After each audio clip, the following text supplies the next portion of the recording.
কাকা তুমি কিন্তু একখান জিনিস বুঝছো, বালিয়াকান্দি চন্দনা নদী, আর এখানে এসেছি আমরা মাছ শিকার করতে জাল দিয়ে।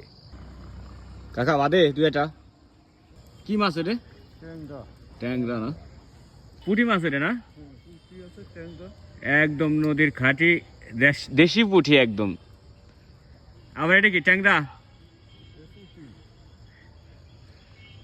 অসাধারণ। আমার কাকা নেমেছে চন্দনা নদীতে মাছ ধরতে, একদম দেশি দেশি পিওর, একদম সুস্বাদু মাছ। এটা আসলে নদীতে মাছ থাকে, সবাই অবশ্যই পায় না এগুলো।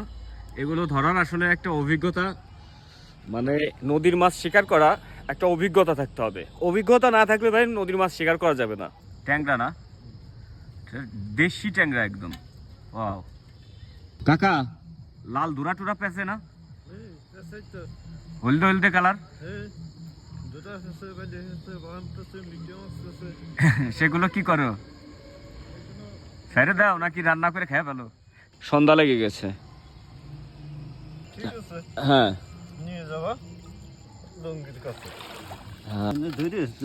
আচ্ছা ঠিক আছে।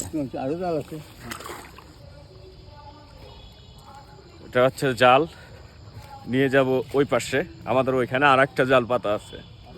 আসলে অসাধারণ দৃশ্য এটা, মনে করেন একটা অনেক বড় একটা অভিজ্ঞতা।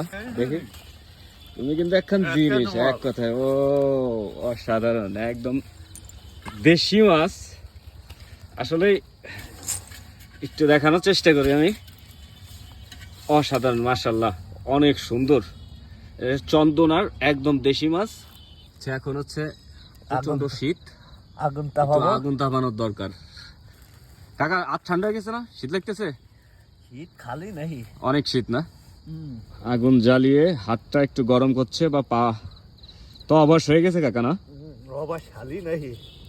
একদম প্রচন্ড ঠান্ডা, তো আসলে অনেক ঠান্ডা পড়তেছে।